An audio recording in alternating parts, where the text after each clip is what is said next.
بسم اللہ الرحمن الرحیم۔ عزیزان محترم، جامع ترمذی ابواب النکاح باب ما جاء فی النہی عن التبتل، حدیث نمبر 1066 میں فرمان مصطفیٰ صلی اللہ علیہ وسلم ہے، عن سمرۃ رضی اللہ تعالی عنہ ان النبی صلی اللہ علیہ وسلم نہا عن التبتل۔ حضرت سمرہ رضی اللہ تعالیٰ عنہ روایت کرتے ہیں کہ نبی کریم صلی اللہ علیہ وسلم نے بے نکاح رہنے سے منع فرمایا ہے۔ یہاں پر لفظ تبتل استعمال کیا گیا۔ تبتل کا مطلب ہوتا ہے کسی سے کٹ جانا، کسی سے جدا ہو جانا۔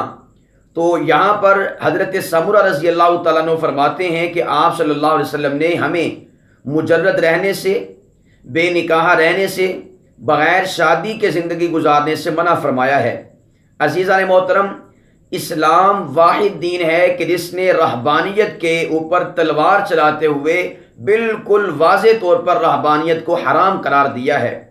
اللہ کے نبی علیہ الصلوۃ والسلام کا فرمان ہے، لا رہبانیت فی الاسلام، اسلام کے اندر رہبانیت کی کوئی گنجائش نہیں۔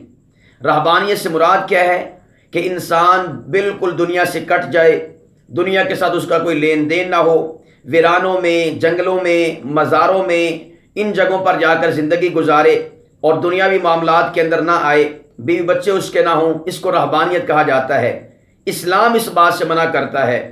تو اسلام کہتا ہے، بلکہ اسلام رہبانیت کی ایک شاخ یہ ہے کہ انسان شادی نہ کرے، اپنی اس کی وائف نہ ہو، اپنی بیوی نہ ہو، اور اس کے بغیر زندگی گزارے، یہ رہبانیت کی شاخ ہے۔ اور رہبانیت والے جو مذاہب ہیں ان میں شادی نہ کرنا عبادت ہے، شادی نہ کرنا ریاضت ہے، شادی نہ کرنا ولایت ہے، جبکہ اسلام میں شادی کرنا، نکاح کے ساتھ وابستہ ہونا، اپنی بیوی، اپنی وائف شرعی طریقے سے بنانا، یہ عبادت ہے، یہ ریاضت ہے اور یہ ولایت ہے۔ اگر کوئی شخص بغیر شادی کے ساری زندگی گزار دیتا ہے اور دعویٰ کرتا ہے کہ میں عبادت کر رہا ہوں، میں ریاضت کے اندر ہوں، میں ولایت کے اندر ہوں، یاد رکھیے گا وہ شریعت کی مخالفت کرتا ہے۔ انسان کے جذبات کا، انسان کی اپنی ذاتی چاہت کا، اپنے اصول اور ضابطوں کا نام عبادت، ریاضت، ولایت اور شریعت نہیں ہے، بلکہ اسلام کے بتائے ہوئے اصول اور ضابطے، اسلام نے جو کہہ دیا وہ شریعت ہے، وہ عبادت ہے اور وہ ریاضت ہے اور وہی ولایت ہے۔ اسلام میں شادی کرنا ولایت ہے، اسلام میں نکاح سے منسلک ہونا عبادت ہے، اسلام میں نکاح کے ساتھ وابستہ ہونا ریاضت ہے۔ بلکہ ایک زبردست حدیث پاک ہے، یہ اسی باب کی حدیث نمبر 1065، حضرت سعد بن ابی وقاص رضی اللہ تعالیٰ عنہ روایت کرتے ہیں، رد رسول اللہ صلی اللہ علیہ وسلم علی عثمان بن مظعون التبتل، فرماتے ہیں کہ اللہ کے نبی علیہ الصلوۃ والسلام نے حضرت عثمان بن مظعون رضی اللہ تعالیٰ عنہ کی تبتل، مجرد رہنا، بے نکاح رہنا، بغیر شادی کے رہنا، ان کو یہ خواہش تھی کہ میں بغیر شادی کے رہوں، عبادت کروں، مجرد رہوں، اللہ کی عبادت کروں، تبتل اختیار کروں، اللہ کی عبادت کروں۔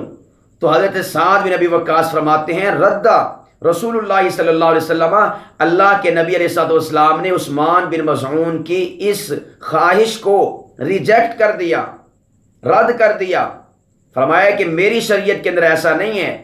اور فرماتے ہیں، وَلَوْ آدِنَ لَهُ لَاخْتَصَيْنَا، اگر اللہ کے نبی عثمان بن مظعون کو اجازت دے دیتے تبتل کی، مجرد رہنے کی، بے نکاح رہنے کی، بغیر شادی کے رہنے کی، تو حضرت سعد بن ابی وقاص فرماتے کہ ہم اپنے آپ کو خسی کر لیتے، لیکن اللہ کے نبی علیہ الصلوۃ والسلام نے منع فرمایا، اس لیے کہ یہ بات بالکل واضح طور پر میں آپ کے سامنے رکھنا چاہتا ہوں۔ جس طرح کسی انسان کو بھوک لگتی ہے، اسی طرح کسی انسان کو شہوت بھی لگتی ہے۔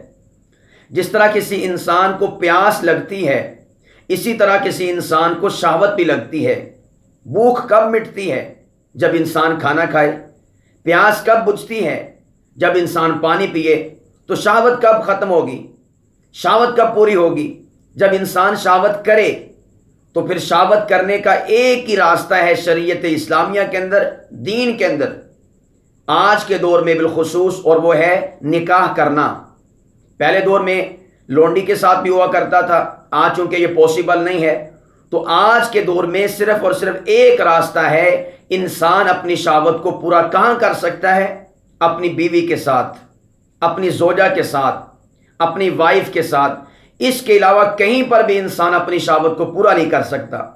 میں نے پہلے کہہ دیا کہ شہوت بھوک کی طرح لگتی ہے، پیاس کی طرح لگتی ہے۔ تو پانی آپ پیاس بجھا لیتے ہیں پانی پی کر، بھوک مٹا لیتے ہیں کھانا کھا کر۔ تو جن کی شادی نہیں ہے وہ اپنی شہوت کو کیسے بجھاتے ہیں؟ وہ اپنی شہوت کو کیسے ختم کر لیتے ہیں؟ ایک ہی تو راستہ ہے شہوت ختم کرنے کا۔ اور آج ہمارے معاشرے کے اندر بہت سارے ایسے لوگ ہیں، بالخصوص ملنگ بنے پھرتے ہیں، مزاروں کے باہر پڑے رہتے ہیں، ساری زندگی شادی نہیں کرتے۔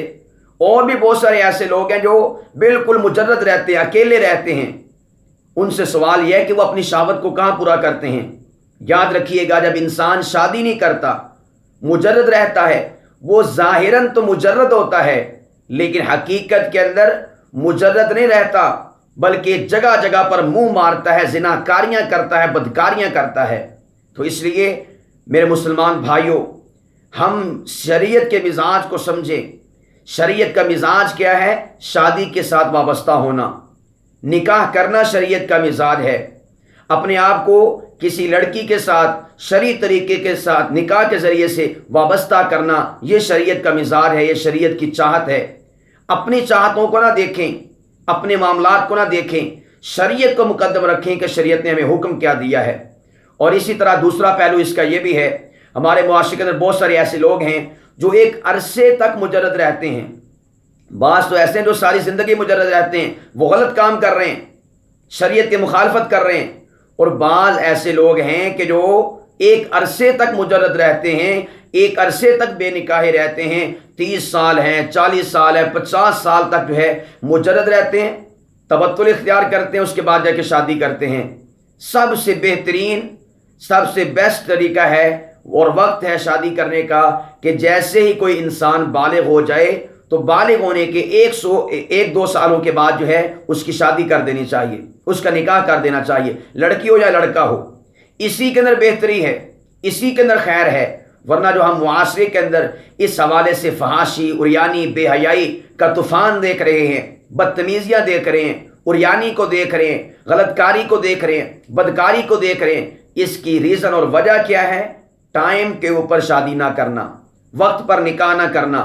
والدین سے بھی التماس ہے کہ وہ اپنے بچوں پر رحم کریں، شریعت کے مزاج کو سمجھیں، اللہ کے نبی علیہ الصلوۃ والسلام کی جو لایا ہوا دین ہے، لائی ہوئی شریعت ہے، اس کے مطابق اپنے آپ کو ڈھالنے کی کوشش کریں، اور اپنے بچوں کی شادیاں، اپنی بچیوں کی شادیاں وقت پہ کریں، بے وقت نہ کریں، جلدی کریں، لیٹ نہ کریں، ورنہ معاشرہ برائیوں کی آماج گاہ بنتا رہے گا اور برائیاں یہاں پر سرزد ہوتی رہیں گی۔